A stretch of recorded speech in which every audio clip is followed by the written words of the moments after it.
Nearing the end of January, and I have yet to see a movie that makes me want to kill myself. What a time to be alive.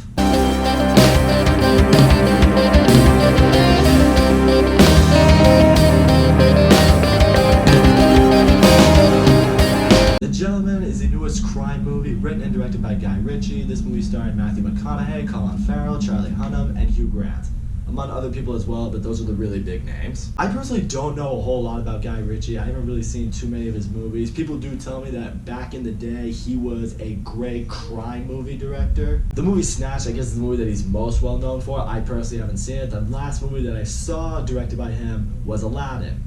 And we all know how that turned out. So I figured with that being his most recent movie, and this also being a January movie, I'm thinking, oh boy, this may not go as well as I'd like it to. But I did go in with some hope. I'm like, this is a really good cast, and he has been a good director in the past, so maybe this will head in the right direction. I gotta tell you, as far as the January movies that I have seen in my life that are legit January movies, this might be the best one I've ever seen. This movie's actually great. I mean, really, after walking out of this movie, I can say to myself, that's some of the most fun I've ever had in the month of January. So getting into this review, I will say this movie is a little bit all over the place with its storytelling, but the gist of the plot of this movie is you have Matthew McConaughey. He's an American weed dispenser or seller, whatever the word for that is. Pharmacist? No, pharmacist definitely is the right word. He's a drug dealer. I don't know why I was sugarcoating it. But yeah, he's got this massive marijuana empire that he has moved over into London for more business. He's now prepared to sell that business for near $500 million. And from there, you got a bunch of other criminal shit happening with a bunch of other different guys that needs to be covered up. That's leading to the conquering or the stealing of his business, and that's really the movie. When you watch this movie for the first time, for about, I would say, the first 15 to 20 minutes of this movie, it didn't feel slow. Everything just happened super quickly. Because on one hand, you have Hugh Grant. He's visiting Charlie Hunnam. He's basically explaining the backstory behind Matthew McConaughey, what his business is, and, basically trying to tell Charlie Hunnam, who works for Matthew McConaughey, that, hey, I know something, I know about a crime you guys committed, and I want some blackmail out of it. So basically, it's him telling that whole story, which leads to the explanation about what's going on with Matthew McConaughey, and then from there, it's just how everything just intertwines together. So because of that, because of the way Hugh Grant's really telling the story, things do happen really quickly. You find out right away what Matthew McConaughey is like. He's well-spoken, he's eloquent, but he is a bit of a hard ass, which you need to be if you're going to be a drug dealer, if you're going to run a successful drug empire. He runs his employees hard, he takes business very seriously. I mean, he's prepared to sell this empire he's grown for around $400 million.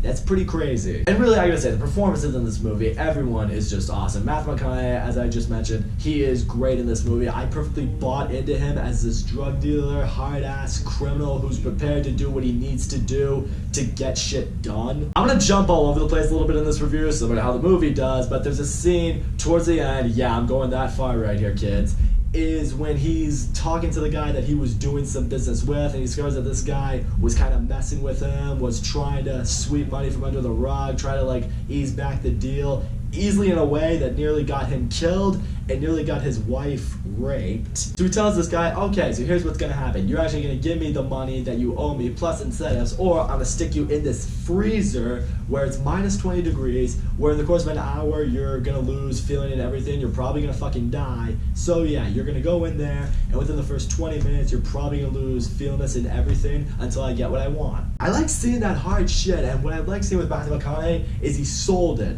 I was a little weary when I discovered that Matthew McConaughey was going to have that kind of role, if I could buy into him as that, because he's usually the good guy in movies. He's usually the guy that you root for. Not that you're necessarily not rooting for Matthew McConaughey, but the fact that so many people in this movie are after him, you understand why he sold it and you buy it. Charlie Hunnam, though, I gotta get into him. He gives probably the best performance I've ever seen from him. I don't know if that's saying a whole lot because I haven't seen a whole lot with him in it.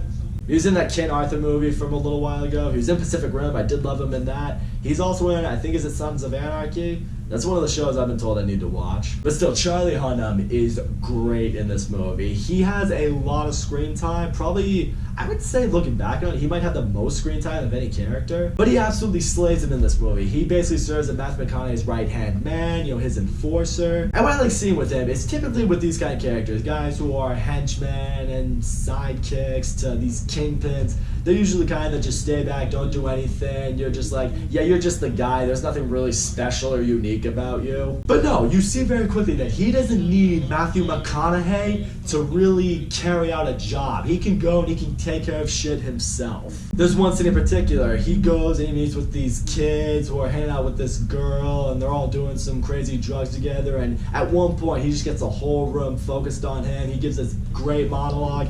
He ends up having one of these kids just fucking thrown out of the building for essentially not really abducting this girl, but bringing her in and getting her addicted to drugs. So he's like, alright, your ass is getting thrown out the fucking window. It's some straight up gangster shit, and I'm like, yes, this fucking guy. Colin Farrell is really great in this movie too. He has kind of an association with Charlie Hunnam. He works as a boxing coach for these young teenage kids in Britain. I like seeing him, as he's one of those hard ass, I don't take shit from anyone, I run shit around here. He's very quick-witted, like just, he has a conversation with one of these black boxes that he has, and he gets angry because one of the guys called him the C word, and he's like, that's not a racist thing to say. Someone just called you the C word. You call him the same thing and no one's gonna care, even though he's white. That's the other thing I guess I should mention. This movie being technically a British movie, the C word gets dropped a lot, and if that bothers you, if that offends you, you're gonna want to avoid this movie. But what I like seeing with him is in his association for Charlie Hunnam is he's not really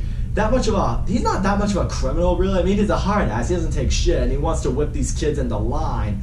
But, you know, if he has to go out of his way to help Charlie Hunnam, he's like, alright man, I'll help you out, but, you know, I only do this one time. But because he's a friend, he's like, by one time, I mean, I'll do it how often you need me to do it. Like, he'll do shit randomly from abducting some guy who, like, spilled the beans on where Matthew McConaughey's lab is. It's like, alright, they can't get that out, so people try to rob the wig. So they're like, alright, I'm gonna abduct this guy, and we're gonna have to get him killed. Or later on, he'll kidnap the leader of this Chinese gang, and, you know, he and his wrestlers will be like, alright, look at this. We have a video of you fucking this pig. We're gonna send this viral unless you back off your investigation. It's like, you see that shit, and you're just like, wow, for a guy who tries to avoid being involved in that shit, he's pretty hardcore. And like I mentioned earlier, kind of how I went with this review, kind of out of place. The story goes a little bit out of place. It kind of reminded me in a way a little bit like Pulp Fiction. Like during Pulp Fiction, certain storylines happen out of order, and you know, when the movie's over, you go back and you're like, okay, that happened then, but it was before this, and then this happened, but then that happened then, so that couldn't have happened yet. It's kind of the same way in The Gentleman, the way that story's told, because throughout the movie, when certain scenes are happening, you see something, you're just like, what is that? What does that mean? What does that have to do with anything? And then once the movie's over and you've seen the whole thing, you go back and you're just like, oh, so that meant that, and that meant that, and that didn't happen then, so this happened then. It kind of makes you think a little bit. It gets the ball rolling, and you're just like, that's actually really clever, because it foreshadows for things that happened in the past, and I think that's pretty cool. In a way, I think it's going to give a movie like this replay value, because now you're going to want to go back and rewatch the movie to think to yourself, okay, does the movie start as slow as I feel as it does, or does it go as fast as I think, but now that I know everything that happens, does the story pace feel better? Do I now understand it a little bit more? That's a big thing that I look at in this movie. This is a movie that you could definitely rewatch many, many times, and you're not going to get bored with. The writing of this movie is really on point too. It's a kind of British script that you're kind of accustomed to seeing. I'm not trying to say British scripts are bad or anything like that, but it just has the way certain characters talk, the way they speak, you know, it's very fast paced. It's like when you watch a Cornetto film trilogy, how fast paced those movies go, and you kind of got to keep up with it a little bit. It's kind of the same here, but that's okay. Sometimes it's nice when a movie keeps you on your toes and you're like, okay, I have to be keen in right here or I could miss something important. Even as far as humor goes, this movie is really effective with its comedy when it wants to be, especially with Hugh Grant. That dude was funny as shit this whole movie. Basically what his storyline is, he's trying to get money out of Charlie Hunnam by blackmailing him, so he's telling the whole story, and just the way he describes certain things, the way he says certain things, you're just like, this dude's just, I wonder if any of his lines were ad-libbed. He just met up with Guy Ritchie, and Guy Ritchie was like, okay, I want you to play this character, and he's like, do you have a script for me? It's like, no, just go in and be you. He's like, got it. That might have actually been what happened. Guy Ritchie was just like, alright, I'm just gonna film you, play this character how you feel he should be, and we're gonna make a movie out of it. Hugh Grant's just this sleazy, slimy douchebag doing whatever he can to squeeze a little bit of profit out of his life, and along the way, that doesn't go the way he should. So what I love seeing later on is there's a very meta moment towards the end of the movie. He's in the Merrimack studio, which is the studio that produced The Gentleman, and he's presenting the script to somebody, and it's the story of literally everything that happened, so you're just like, oh, okay.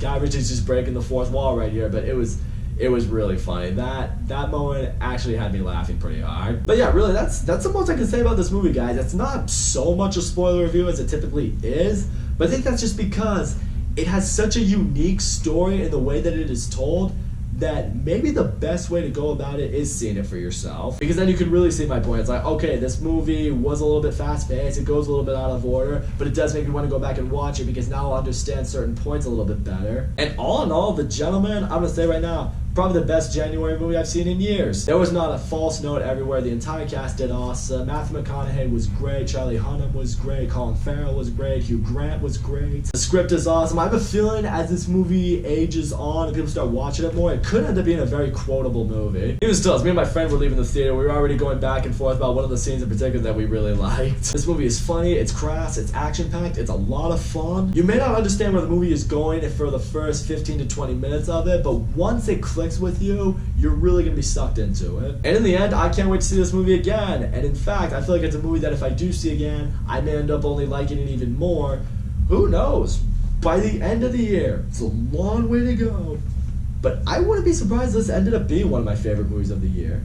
It's a great movie. I highly recommend you see it. That's all I gotta say, guys. Thank you so much for watching my video. Don't forget to leave a comment, like, subscribe, and I'll see you all next time.